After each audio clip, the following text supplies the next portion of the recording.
Hey everyone, this is something a little bit different. I'm going to start doing just talking about albums, picking out albums, listening to them a lot intensely over a couple of weeks, or finding things I'm excited about and just talking about them. So, this album goes back to this record came out in 1983.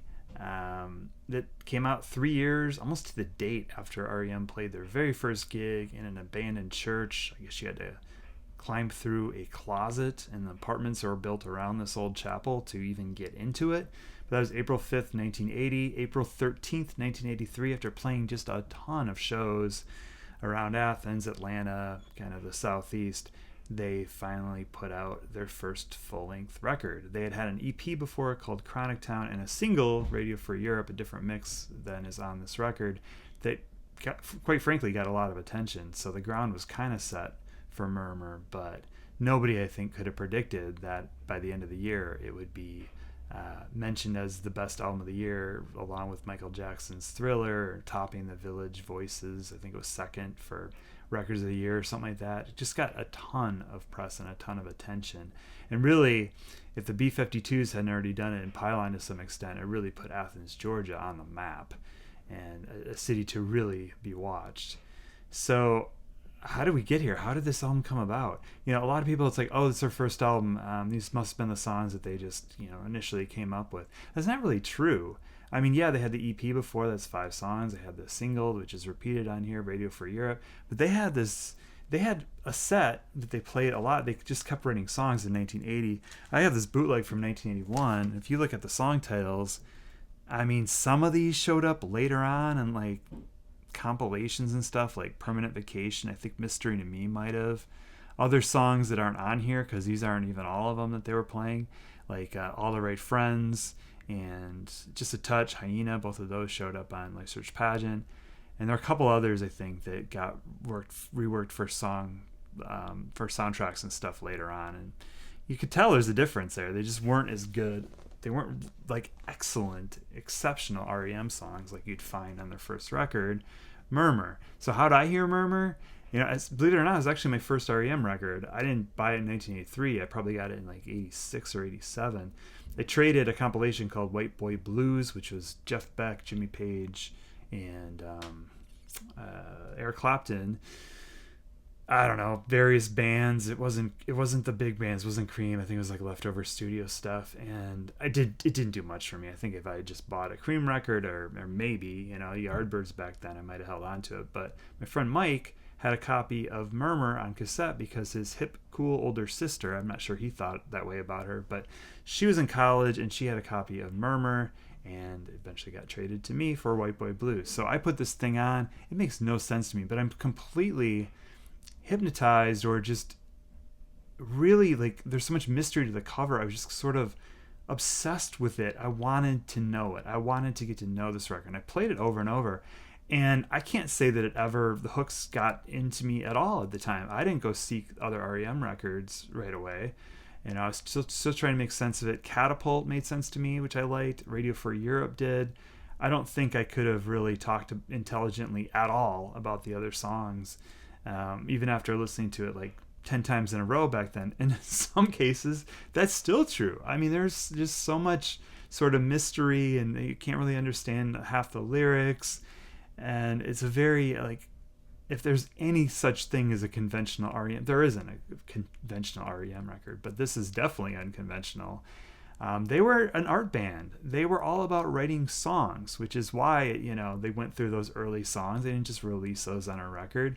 They kept working and working on their songs. Peter Buck calls Perfect Circle, which is on the end of side 1 here, as the first REM song that just, he really knew they were something special, really knew they had a band.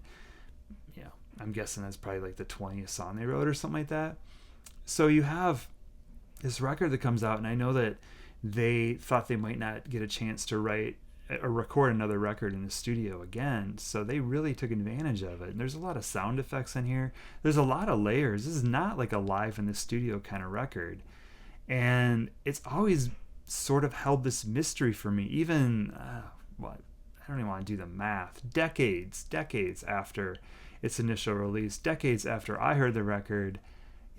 I'm still like let's put on Murmur and try to like sort of make sense of it. And I think that's kind of what probably grabs so many people, is that you just, there's this special thing, and there's a warmth to it, and there's a mystery to it, and there's, you know, kind of rocks. It's really refreshing, interesting to listen to. The bass kind of dominates things. Peter Buck's sort of filling in these guitar patterns, you know, kind of this jangly pop, for lack of a better word, that he got tagged with.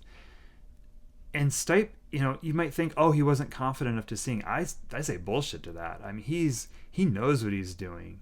This isn't him hiding in a song like Gardening at Night, which is like this whispered kind of vocal on Chronic Town.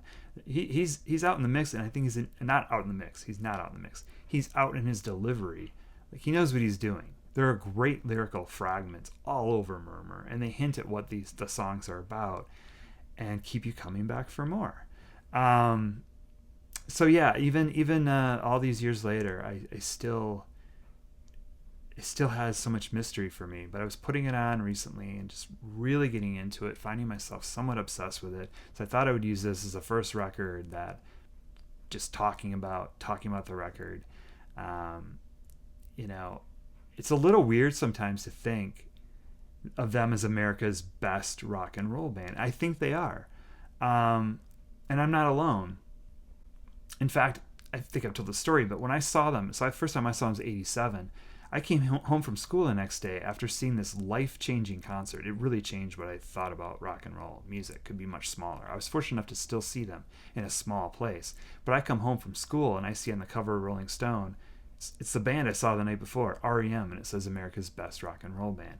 But it's a little weird to have seen a band at a small level still, at a theater, on an independent label, 4 years before they'd be a household name, and now have them just be this huge band that everybody knows and appreciates, most people, and is up in the upper echelons of rock and roll bands ever. And part of that is that they stuck with it. They shared songwriting credits. They all contributed equally one way or another. And they're just like this band of friends making music. And you can just feel that on this record. You can feel that they really want to create something special. And there's a reason we keep talking about this record. So put it on if you haven't heard it in a while. I mean, standout tracks to me are, of course, Radio for Europe, Catapult, those two songs I liked as a kid. And then also, you know, Laughing, Pilgrimage, Perfect Circle for sure.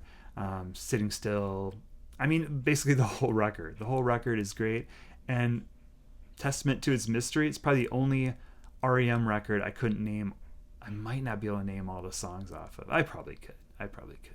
But it keeps you coming back for more, for sure. It's a hell of a way to have begun their band, first of 15 records. And yeah, go listen to it with fresh ears if you haven't heard it in a while. And if you get the chance, if it can be your first R.E.M. record, it's a great way to start. My recommendation, if that's the case, start with this and then just listen to them all in chronological order, but spend time with them a little bit before you move on to the next one. I think you'll be very well rewarded. So that's it. R.E.M. Murmur. Thank you.